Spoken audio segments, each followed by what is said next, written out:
Bonjour à tous, c'est Anaïs Kalona. Votre reporter préféré est de retour dans le YouTube Game et c'est une première. Bienvenue dans le numéro 1 d'InfoCapsule. Pour tout vous dire, ça fait déjà plusieurs mois que cette idée de format de vidéo me trotte dans la tête. Et le fait d'être confiné, ça m'a fait prendre conscience que c'était maintenant ou jamais que je pouvais lancer ça sur ma chaîne. En 30 minutes, grand max, j'aimerais donner un coup de projecteur sur un sujet d'actualité précis ou plus largement sur un phénomène de société. Sur les réseaux sociaux, on est quotidiennement inondé d'informations et justement, pour lutter contre cette infobésité, votre reporter préféré aimerait prendre le temps d'en parler, de faire réagir des intervenants concernés, de pousser la réflexion, soulever des questionnements et, in fine, essayer de nous faire réfléchir sur le monde qui nous entoure. Dans cette vidéo, plusieurs journalistes et un sociologue des médias ont accepté de répondre à mes questions et ont réagi par rapport à un micro-trottoir que j'avais réalisé il y a quelques semaines à Toulouse. Pourquoi le public fait de moins en moins confiance aux journalistes? C'est ce que l'on va voir dans cette infocapsule, mais pas seulement. Magnéto. Qu'est-ce que vous pensez des médias en France globalement déjà? C'est pas forcément évident de trouver des médias vraiment indépendants. Moi, je suis abonnée à Mediapart parce que j'ai le sentiment que c'est un média plus indépendant que d'autres. J'aime bien aussi un site d'information qui s'appelle Thinkerview. Qu'il participe à une hégémonie intellectuelle. L'information est toujours subjective. Pour l'information objective, il vaut mieux la chercher soi-même. C'est vrai que Mediapart, mais d'autres aussi, ont un modèle d'indépendance qui, à mon sens, devrait être la norme dans le milieu médiatique. 23% des Français ont confiance en l'information livrée par les médias.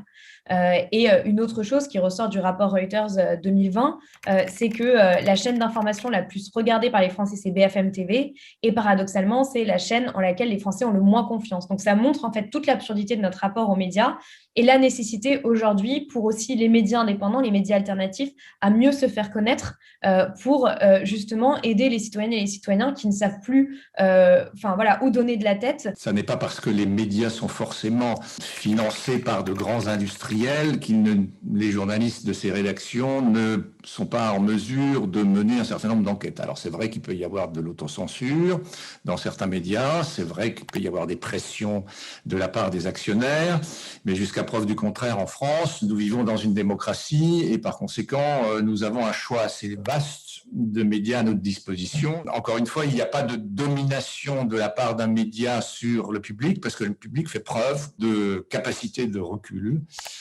d'esprit critique. Et justement, quand il dit que pour trouver l'information objective, il vaut mieux la chercher ailleurs que dans les médias traditionnels. L'objectivité, c'est un phénomène que l'on peut assumer quand on fait des expériences en physique avec des lois, etc. Or, quand on est face à des êtres humains, le travail du journaliste, c'est d'être honnête, rigoureux, distancié, et de présenter du mieux qu'il peut ce qu'il a observé, ce qu'il a analysé. Ensuite, c'est au public de se prononcer. Moi, je ne crois absolument pas en l'objectivité d'un média, parce qu'à partir du moment où vous avez un journaliste derrière qui sélectionne une information, qui l'analyse, qui la regarde, qui en propose un compte-rendu, il y a forcément quelque chose de subjectif. Est-ce qu'on a le droit en tant que journaliste de donner son opinion? On va souvent associer le journalisme de manière générale à CNews, BFM TV ou LCI.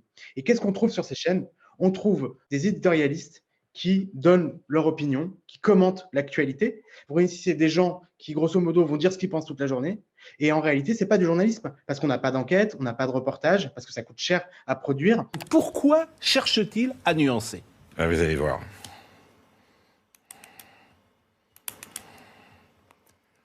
C'est ça ma question. Monsieur Finkielkraut? Je vais répondre. Tout de suite, là? Ça oui. a commencé? On est à l'antenne depuis 5 minutes. Comment vous vous informez au quotidien? J'écoute des personnes qui sont un peu réac, les gens qui décrivent le réel. Je sais que je les consulte largement moins qu'avant. En grandissant, je tire plus mes infos d'internet, des réseaux sociaux que des médias traditionnels. Beaucoup de gens aujourd'hui semblent s'informer prioritairement sur les réseaux sociaux, notamment les jeunes, puisque ça, on le sait, les jeunes regardent peu la télévision, lisent quasiment plus la presse écrite, écoutent pas tellement la radio pour s'informer. En revanche, ils s'informent beaucoup par le biais des recommandations d'amis qui leur envoient des posts, des vidéos, etc. Quand je travaillais pour le média L'Obsider, qui était un média vidéo qui s'adressait vraiment aux jeunes. 20 minutes. 20 minutes de tabassage en règle d'une violence inouïe. Quand j'allais dans des écoles, leur posais la question de comment vous vous informez.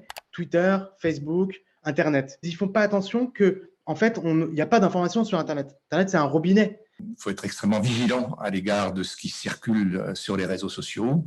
Il y a le meilleur et le pire, et souvent le pire, c'est-à-dire des informations non vérifiées. Et ça peut amener justement après à des fausses informations ou des théories du complot, ça peut partir très loin. Les réseaux sociaux sont tout à fait des viviers des fausses informations et des théories du complot. 21% des Français sont d'accord avec au moins 5 théories du complot. Le complotisme est une porte d'entrée vers la radicalisation.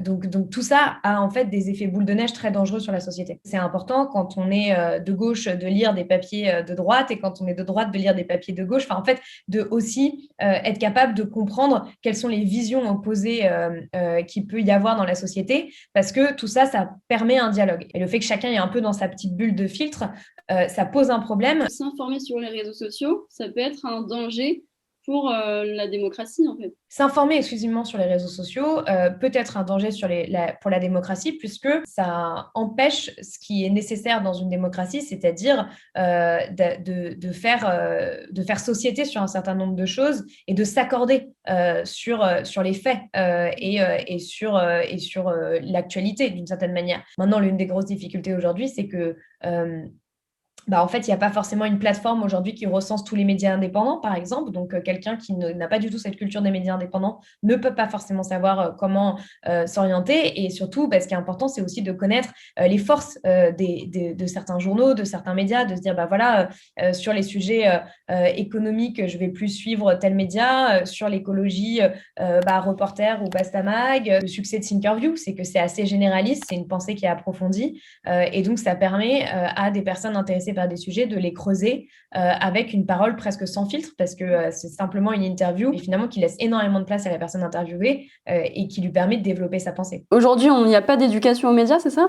Il faut que ce soit quelque chose de régulier, un peu comme l'éducation civique, mais à partir du collège, à mon sens, il est primordial que ce soit quelque chose d'habituel. Alors, il faudrait vraiment qu'il y ait à la fois des rencontres beaucoup plus installées entre des journalistes, par exemple, et des collégiens, des lycéens. Il faut aussi leur faire, en fait. Moi, j'avais pris des complots qui avaient été massivement répandus sur Internet et on les avait décryptés ensemble.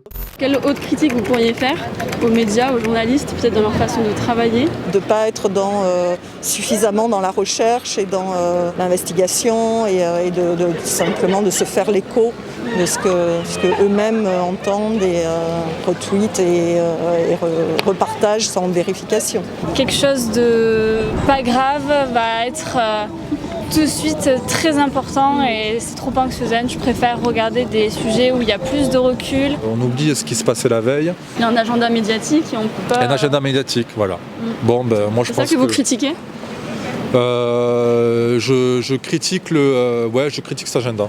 Le quotidien médiatique, je le critique. Je pense que l'information, c'est quelque chose de plus long terme. BFM, si ça aurait été eux là qui seraient venus me voir, je leur aurais pas répondu. Si je leur aurais répondu, je leur aurais peut-être dit des mauvaises choses sur eux. Et du coup, je suis journaliste pour BFM. Ah oui, c'est vrai ? Non. Ah putain, ça aurait été trop drôle. On n'est plus capable, il y a cette immédiateté, on doit savoir tout de suite. On n'a plus du tout cette idée que l'information, il faut le temps de la produire et que la réalité, c'est que si on veut être informé de ce qui s'est passé, on aura beaucoup plus d'éléments le lendemain, voire 3 jours, voire une semaine après, qu'au tenté. Concrètement, comment ça se passe au quotidien quand on fait une enquête ? Combien de temps ça dure ? Est-ce qu'on vous laisse le temps nécessaire à Mediapart ? C'est très aléatoire. Une enquête, elle peut prendre 2 jours, comme 6 mois, 1 an. Et c'est vrai que moi, je suis passé dans des rédactions précédentes où il était impensable de mettre plus d'une semaine pour publier un sujet, quand il ne fallait pas obligatoirement en écrire plusieurs par jour. On est exactement dans cette actualité-là avec la fusion TF1-M6. que je trouve assez alarmante. C'est un peu un cercle vicieux. Je ne pense pas qu'il y ait des journalistes qui se disent « je veux mal faire mon travail ». C'est aussi un cadre qui ne leur permet pas de bien faire leur travail. Mais dans les écoles de journalisme, on ne forme pas à certains enjeux qui sont essentiels aujourd'hui. Les questions liées au racisme, les questions liées au genre, les questions liées à l'environnement. Et en fait, la plupart des journalistes ne sont pas forcément formés sur ces sujets. Donc, n'ont pas un background intellectuel qui leur permet de bien appréhender ces sujets. Et donc, souvent, oui, ils font des erreurs. Je pense qu'on laisse peu de place à une certaine forme de créativité dans la façon de traiter les sujets parce qu'on prépare pour beaucoup des journalistes à rentrer dans des grands médias, donc que ce soit des grands médias de presse écrite ou des grands médias télé. Et donc, dans les grands médias télé, souvent, les sujets, les reportages sont très formatés. Parti de rien, il est maintenant à la tête d'une grande entreprise, etc. Alors qu'en fait, il y a plein d'autres manières de faire des reportages et on n'a absolument pas besoin d'utiliser, par exemple, cette voix-là qui est assez ridicule quand on y pense.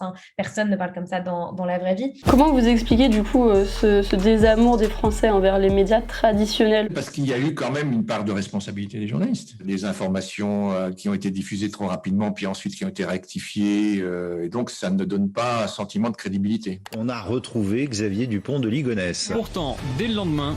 Non, la personne arrêtée à Glasgow n'est pas Xavier Dupont de Ligonnès. Bien entendu, ça s'est accéléré avec l'essor d'Internet et des réseaux sociaux, qui fait qu'aujourd'hui, on est dans l'immédiateté, on est surtout dans la réactivité, dans l'émotionnel, et on a de plus en plus de mal à raisonner, je dirais, un peu dans la durée, en prenant son temps.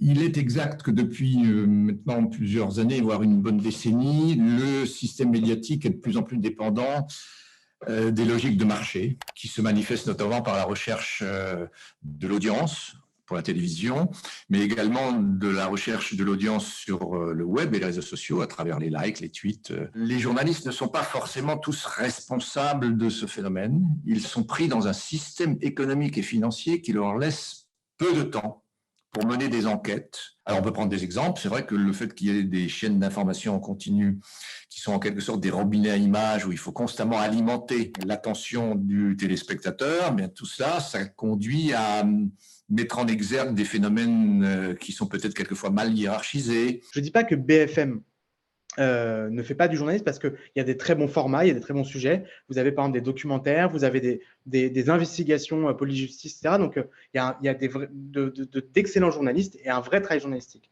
Mais la vitrine de BFM, c'est des commentateurs sur le plateau. Évidemment que ce n'est pas ça le journalisme. On demande à des gens de réagir. Ce n'est pas ça le journalisme. Donc, le problème, c'est qu'il y a une confusion. Si les gens lisaient davantage la presse écrite, par exemple, que ce soit de tous bords politiques, je pense qu'ils seraient agréablement surpris parce que c'est vrai que quand vous feuilletez un journal, vous avez beaucoup moins de commentaires et plus de recherche, d'investigation, d'analyse. Justement, aujourd'hui, on est en train de vivre un peu une reconfiguration des médias et de ce qu'est ce métier de journaliste.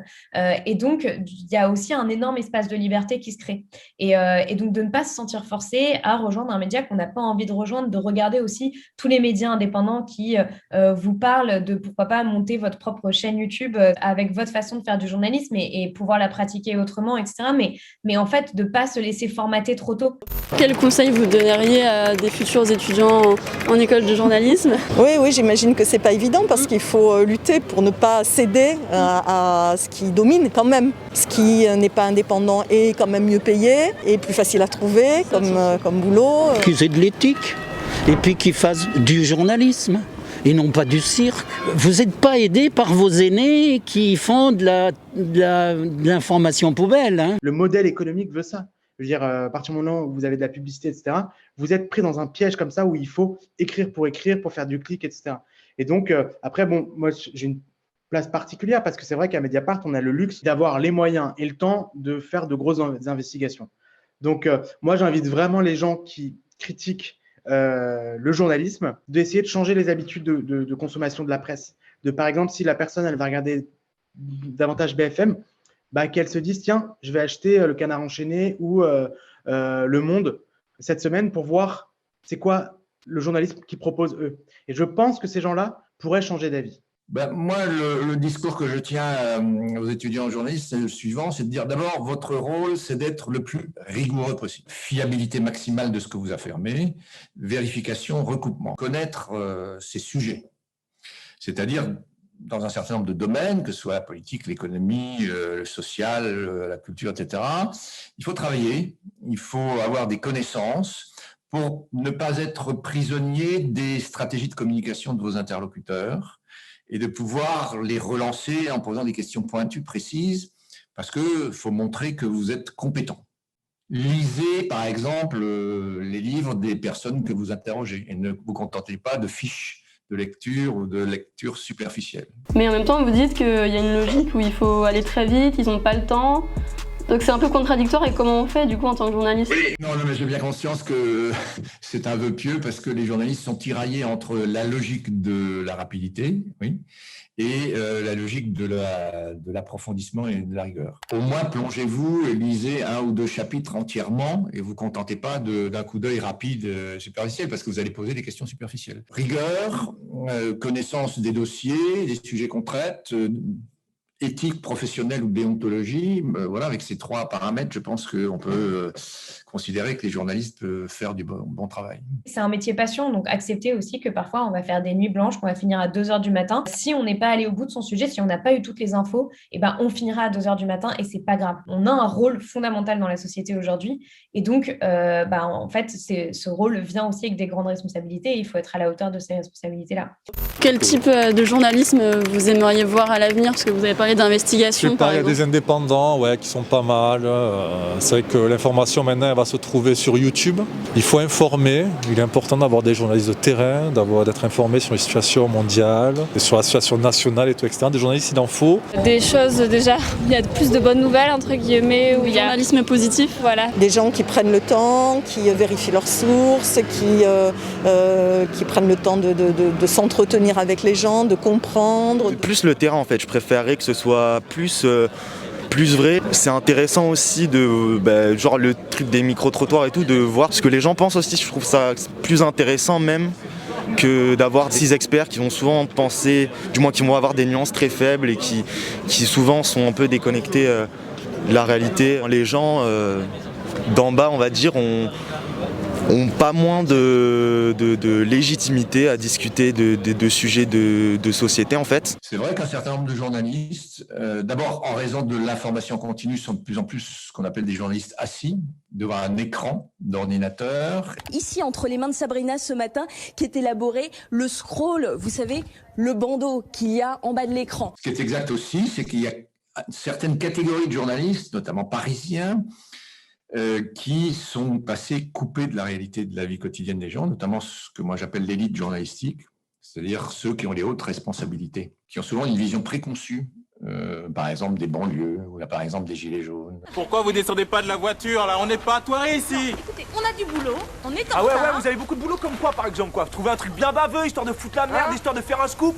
Il y a un certain nombre de médias qui tentent de faire en sorte que leurs rédacteurs, leurs reporters, fassent pas simplement des micro-trottoirs, mais fassent en sorte que ces rédacteurs passent du temps pour comprendre la vie des gens, s'insèrent dans un milieu social, etc.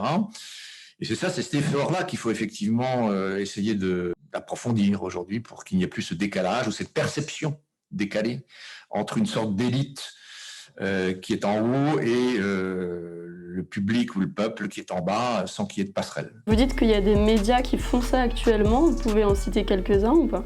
Je pense par exemple à un média qui s'appelle Les Jours, qui fait des enquêtes approfondies, qui traite un sujet sur plusieurs semaines comme une sorte de scénario qui tente de donner la parole à tout le monde et prendre son temps. Si vous regardez un journal comme Le Monde, il y a de longues enquêtes qui sont d'ailleurs souvent réalisées aussi avec d'autres médias français ou étrangers, Cache Investigation, qui tentent là aussi de voir ce qui se passe vraiment en interrogeant les gens. Donc voilà, on peut trouver les choses. Vous avez été le visage de l'Oopsider pendant un temps. En quoi, du coup, incarner un média, ça peut potentiellement renouer le lien de confiance avec le public? C'est une manière de rétablir la confiance, notamment les médias qui s'adressent aux jeunes.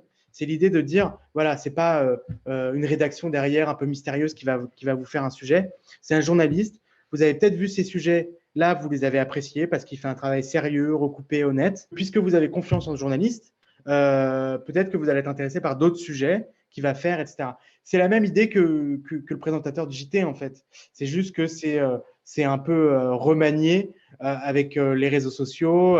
Donc, vous avez par exemple des Hugo Clément, des Rémi Buzine qui sont censés améliorer cette confiance. La plupart des médias indépendants sont soit en accès libre, mais sur abonnement, donc ont besoin de dons pour fonctionner, soit comme Mediapart, exclusivement sur abonnement.